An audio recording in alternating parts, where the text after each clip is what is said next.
Hello people, I've had a number of requests to do a video on changing your oil at home. The first place you want to find yourself is in a parts store. Most stores these days have some sort of an electronic guide to help you pick the type of oil for your make and model. Do not choose the oil that suits a Lamborghini if you happen to be driving a Honda Civic. It will not make your car go any better. Choose the oil that's for your car. There's a few tools you're going to need for this job. Trolley jack, some spanners, perhaps some screwdrivers even. If you're jacking the car, you want axle stands just to keep things safe. I chose to actually use car ramps, it was a little bit easier. You're going to need a funnel, a drip pan for your oil, and your favourite type of oil that you want to put into your car. Once you've got your car up on a set of ramps or secure on some axle stands, have a good look underneath. This particular car is fitted with a plastic drip tray that sits underneath the engine. Different models are going to have different things here. This was just simply removing some screws and the plastic drip tray came out. Do pay attention to how these screws fit in, and particularly at the front of the drip tray there's often some sort of a guide or clamp that holds it in place. Just watch how this pulls out so you can reassemble it easy. With the drip tray removed, it's now easy to see our engine. This particular engine is fitted with a spin-on oil filter. We can see it just sitting in the front of the motor there behind the radiator. Now that we've located the oil filter, we want to correctly identify the sump and not be draining oil or fluid out of the transmission. If we look to the drive shaft and see where it enters into the housing there, this section is the transmission. We can see that there's a part there that's the transmission, and it's bolted up to this part, which is the engine. This part here is our sump, and around the back of our sump is our sump plug. This will be the one that we want to undo and drain the oil from. Just to be sure, looking back at the automatic transmission here, this is the sump for the automatic transmission. It too contains fluid. We're not draining this fluid out, but it can be drained out with a plug as well.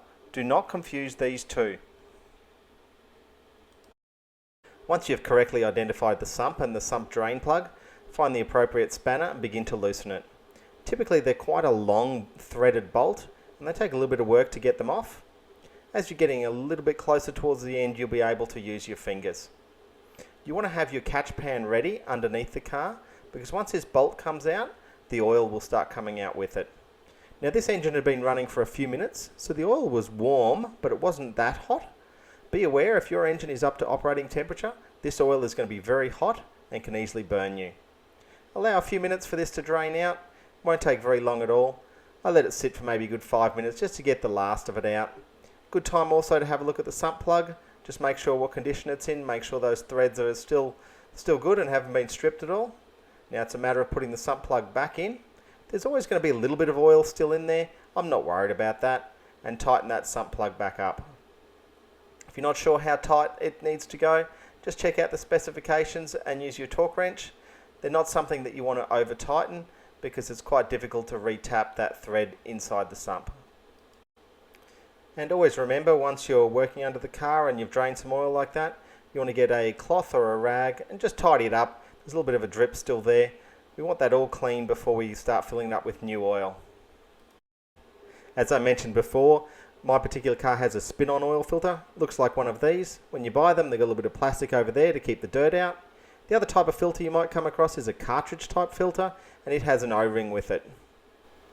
To remove the spin-on oil filter, you might want to buy one of these. They just slip over the filter, and as you rotate it around, that black band tightens up on the filter and helps twist it off. It can be fitted the other way as well to help put the filters on. Sometimes you can just reach up with your hands and twist these off yourself without the use of the tool, but the tool makes it easy. The cartridge filters are quite different. The filter sits within a housing and typically has a black cover over the top. This cover can be removed with the use of a socket or a spanner and just rotates off as shown here. Once the top of the canister filter is removed, it's very important to access this oil seal and pull it off and discard it. This is the old seal. There's typically a new seal provided when you buy your new filter. Sometimes these are orange or red colour.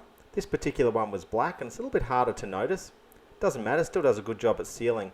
The new seal is just stretched over and just make sure that it locates perfectly in that groove that it's supposed to sit into. Once the oil seal is located in its correct position, a few drops of oil, just ensure that it doesn't get damaged during reassembly. Then the canister filter just pops into the cover like so.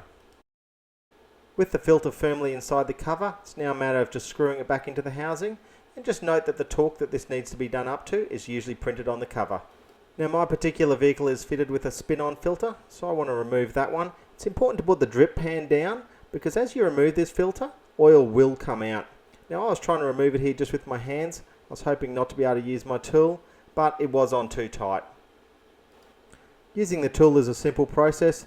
Just fit it over the filter, let it tighten it up, and begin to turn it off.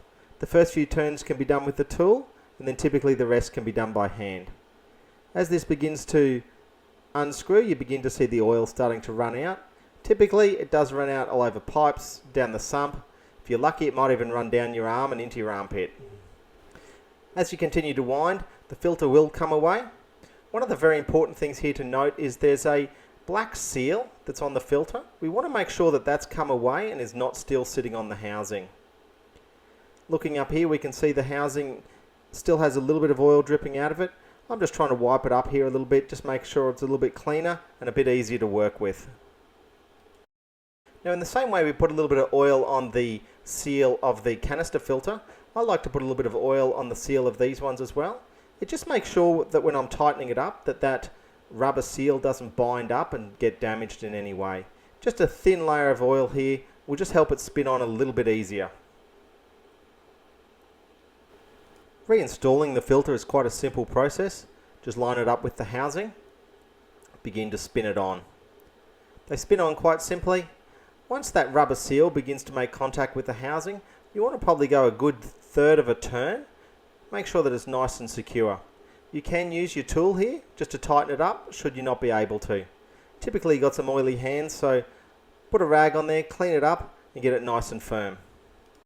I have a special container that I use whenever I'm doing oil changes. It was made out of a watering can, but it's so much easier to use the scale on the side of this than the scale that's on the side of most oil bottles. I find these quite hard to read and very inaccurate.